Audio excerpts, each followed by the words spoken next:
Damai sejahtera Allah Bapa, itulah yang memelihara hati dan pikiranmu di dalam Kristus Yesus Tuhan.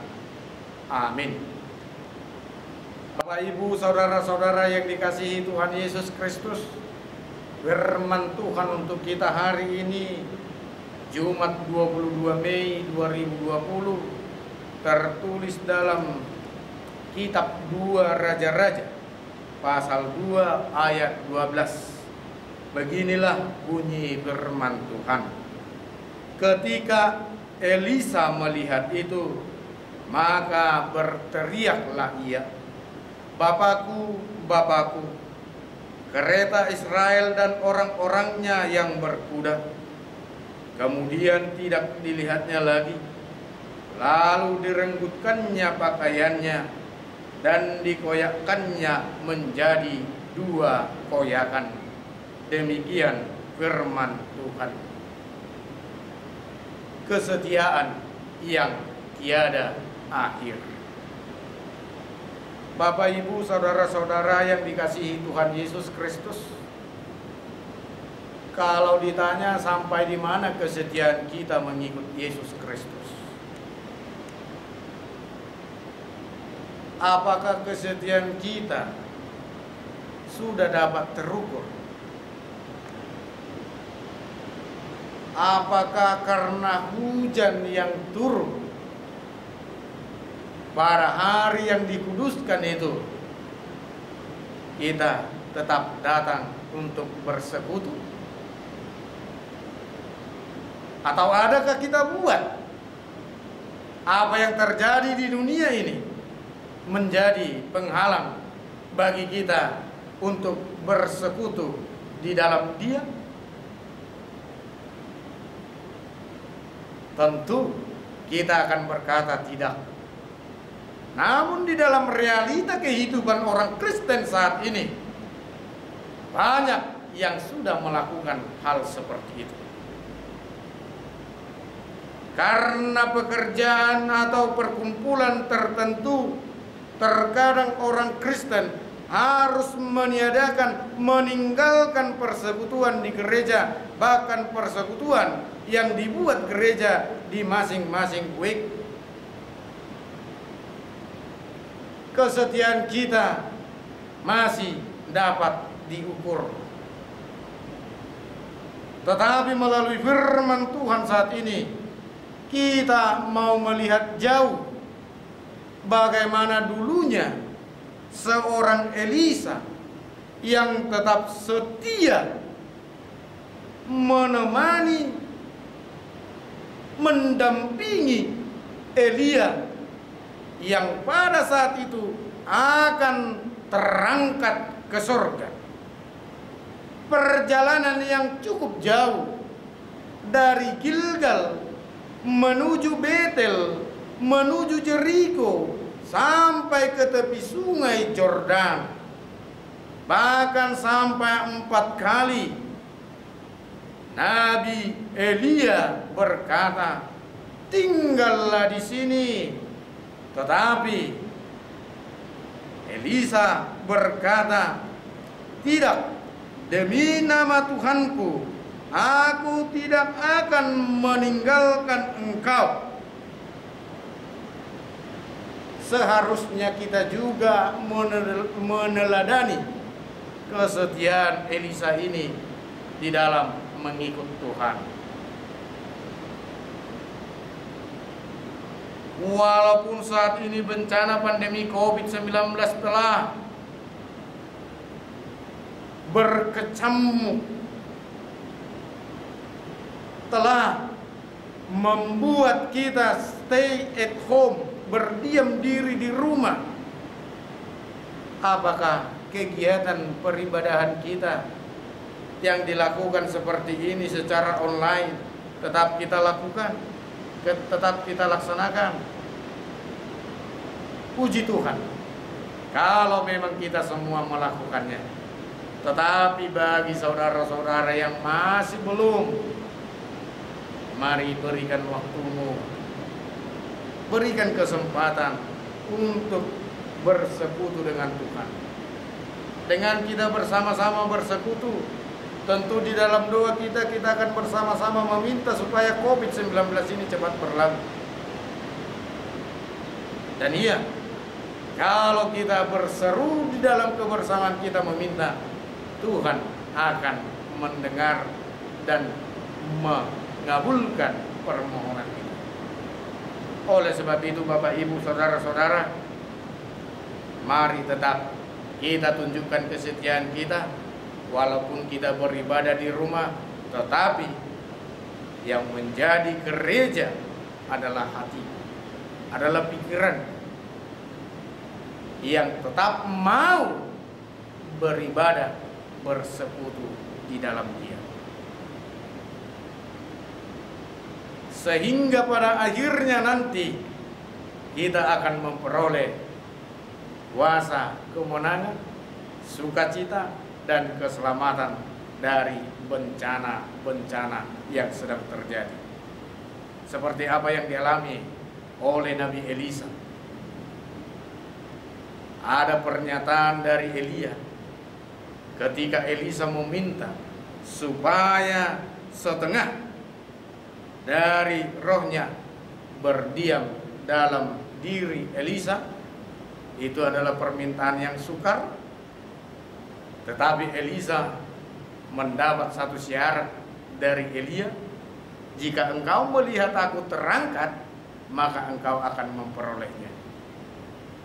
Ini yang mau kita lihat di sini apa? Kalau kita tetap bertekun di dalam Tuhan, walaupun itu jauh perjalanannya, walaupun itu sakit yang kita lalui, namun di dalam ketekunan tadi, di dalam kesetiaan kita akan memperoleh sukacita itu. Dan iya, Elisa mendapat sukacita itu. Dia mampu melakukan seperti apa yang dilakukan Elia ketika hendak menyeberangi sungai Yordan. Dengan kain dipukul sungai terbelah dua. Nabi Elisa juga mampu melakukan itu.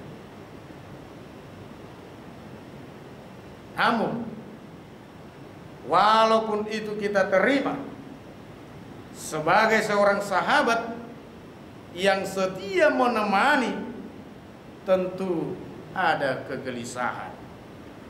Dan ini adalah kegelisahan Elisa. Ketika Elia sudah terangkat, dia berteriak, "Bapakku, Bapakku." Ini menunjukkan penghormatan kepada Elia. Sebab pada zaman-zaman dahulu di tengah-tengah bangsa Israel, di tengah-tengah bangsa Yahudi, para nabi-nabi tua itu biasanya disebut dengan panggilan Bapa oleh kaum muda. Tetapi dia menyebutkan Bapakku. Ada hubungan yang intim, ada komunikasi, relasi yang dibangun dengan baik. Dan ketika hubungan itu harus terpisah, tentu kesedihan akan datang. Dan ini juga di dalam kehidupan kita. Ketika Tuhan Yesus pada hari semalam sudah naik ke surga, melalui kita merayakan memperingati pesta kenaikannya, kita bersedih seakan-akan Tuhan Yesus tidak ada di dunia ini lagi. Tetapi apa? Seperti yang dialami oleh Elisa, dia tidak kehilangan Elia, karena rohnya hadir di dalam Elisa.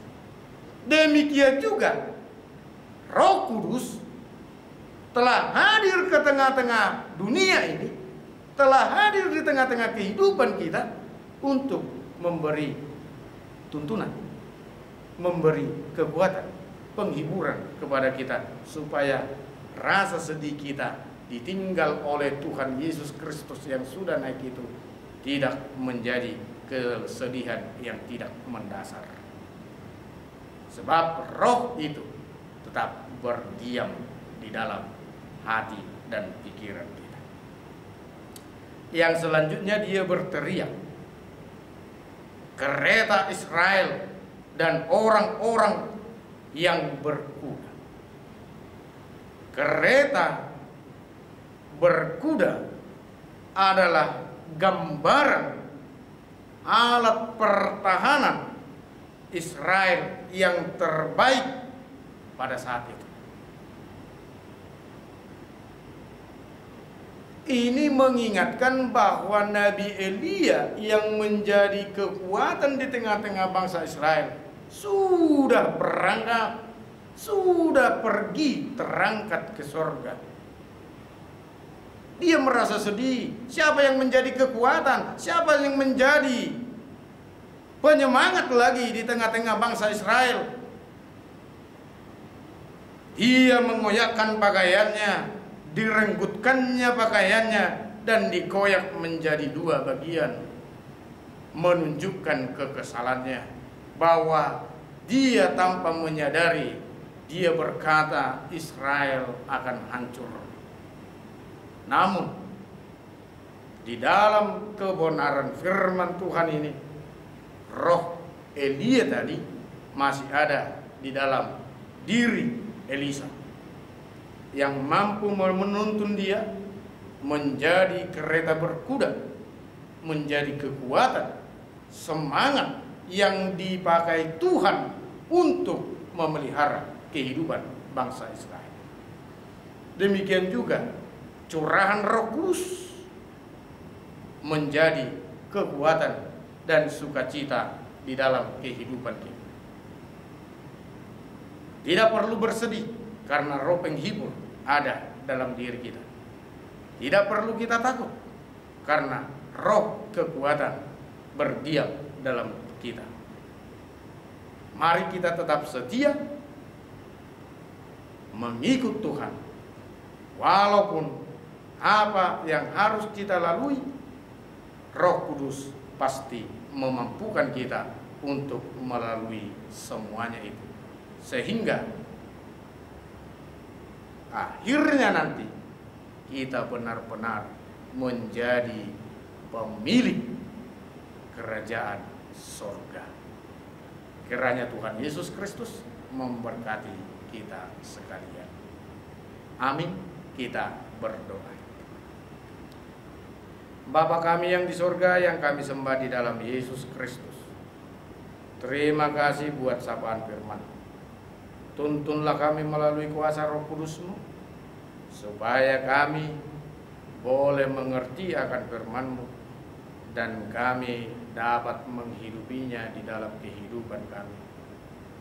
Walaupun dalam kehidupan kami penuh tantangan, duka cita, pergumulan silih berganti, yakinkan dan teguhkan kami, supaya kami tetap setia kepadamu sampai akhir hidup kami, supaya kami memperoleh kemenangan, kesenangan, kebahagiaan, dan sukacita yang daripadamu.